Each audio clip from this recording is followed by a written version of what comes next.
All right, the Go Bowling at the Glen just wrapped up a little while ago with William Byron picking up his fifth win of the 2023 NASCAR Cup Series season. Good for William Byron because this was his fifth win in a season where coming in he had just had 4 wins throughout his career. So a big milestone there for William Byron, and one that definitely will beg the question going forward, is he the championship favorite at this point? I think the answer to that question is by and large yes right now. Another question that may potentially be being begged by this is he stepping up to be the new number one guy at Hendrick Motorsports? I don't know about that just yet. He's had a fantastic season, but you obviously have 2 really talented drivers also there, and Chase Elliott and Kyle Larson. It's just that both of those 2 guys are having a bit of a rough year, especially Chase Elliott. Think about Chase Elliott's bad luck today. Chase, brilliant pit strategy at the end of the first stage. He goes out there and he short pits the stage, so he comes out and gets a little bit of track position, and he worked his way up after a bad qualifying run yesterday, had him starting 15th. He got up to 13th, and then when everybody else came down to pit road after the end of the first stage, he worked his way into the top 10, was running in 8th, and managed to get up to 7th and finish the first stage in 7th, got himself a stage point there. And then, not that the points matter for him because he's not going to be able to point his way in, but hey, a stage point's cool, I guess. But he ends up falling back to 8th as his tires start to fall off a little bit there at the end of that run. And then they start to strategize what he would do with the pit stop for the second stage. And the intention was for him to come in and short pit it again, but they were going off of fuel mileage. They thought they had about a 10-lap window there, and they were going to try to get him to switch into his reserve fuel cell in order to get him to get a few more laps out of it. The only problem is Alan Gustafson made that strategy based on bad information. Chase Elliott, they completely miscalculated exactly how much fuel he had in that reserve fuel cell. And in NASCAR, the thing about that is these cars don't have fuel gauges inside them. I think you mostly all should know that. If you're new to NASCAR, maybe you don't.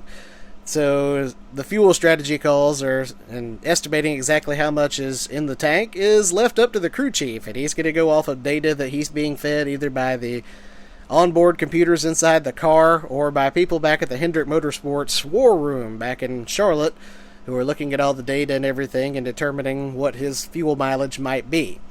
He was ultimately fed bad information, and because of that, they made the strategy based on it. Chase runs out of gas, and to compound all of that, he ends up having to wait a long time just to get pushed back to pit road to get fuel. And so Chase Elliott ends up going a lap down. At the end of the day, he ends up finishing the race 2 laps down back in 32nd. So any and all hope of Chase Elliott winning here at the Glen in a must-win situation was obviously gone after that. So that now makes it a must-win next week at Daytona for Chase Elliott in order to get into the playoffs.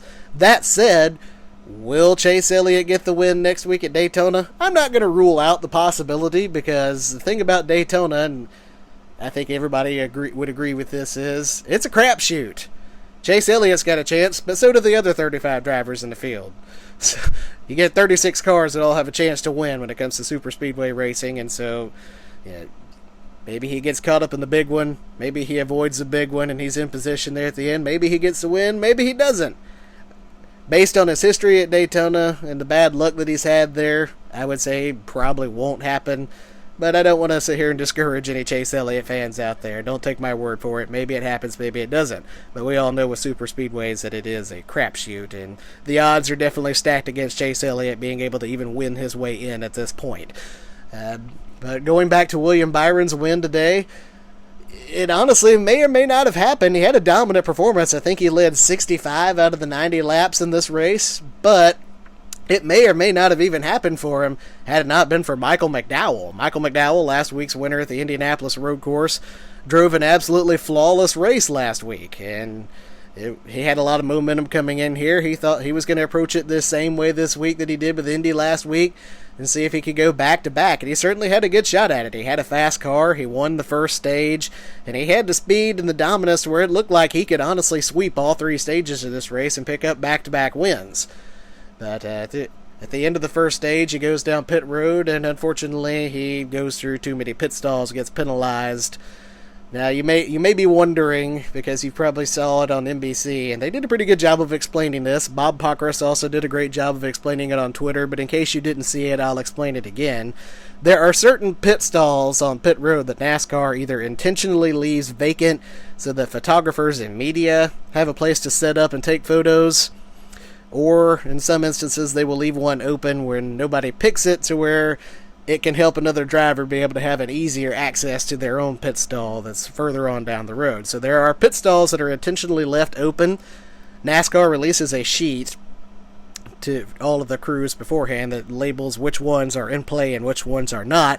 This particular vacant stall was one that counts, and it was in play as being one of the stalls that, if you drive through it, it counts towards the minimum of 3 that you were allowed to go through without being penalized. So unfortunately for Michael McDowell, that was 4 stalls he went through on his first pit stop. He did a good job of rebounding from it. He came back out there and he got back up to the 8th position.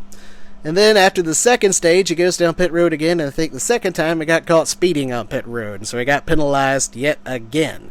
And so McDowell once again has to work his way back up to the pack, and he was doing a great job of it. I think he got back up to 8th again before mechanical issues hit him and ultimately ended his day. His car basically just completely shut off on him. It wouldn't crank when they brought it down pit road, so they had to push him back to the garage, and it ended his day early. So tough luck for a man that was hoping for back-to-back wins and had the car possibly to do it this week, and Michael McDowell. So again, good job by William Byron. Gets his 5th win of the season. Definitely is a playoff favorite at this point.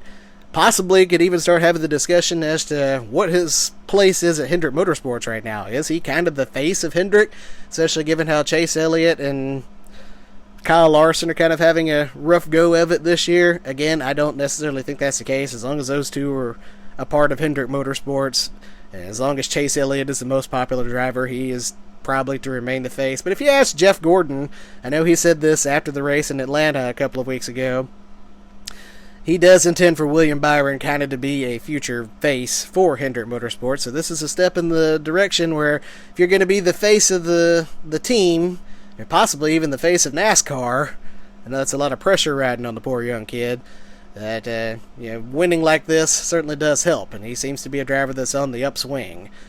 But again, the Go Bowling at the Glen, only one caution. Unfortunately, it's for Chase Elliott. Otherwise, it probably would have went caution-free. You may ask my opinion on that as well, as if it had gone caution-free and the incident doesn't happen with Chase Elliott, how it might have fared for him. I still don't think he would have ended up winning this race, to be honest. Watkins Glen is just a hard track to pass at. Even if he had him short-pitted, there's no telling where he would have come back out. And just with the way the leaders were going, again, William Byron had a 3-second lead over Denny Hamlin as it came down to the closing laps. I don't know that Chase Elliott would have been in position to win this race either way. So again, that puts a bow on it here. That's it for the Go Bowling at the Glen. We'll turn our sights ahead to Daytona next week for the regular season finale.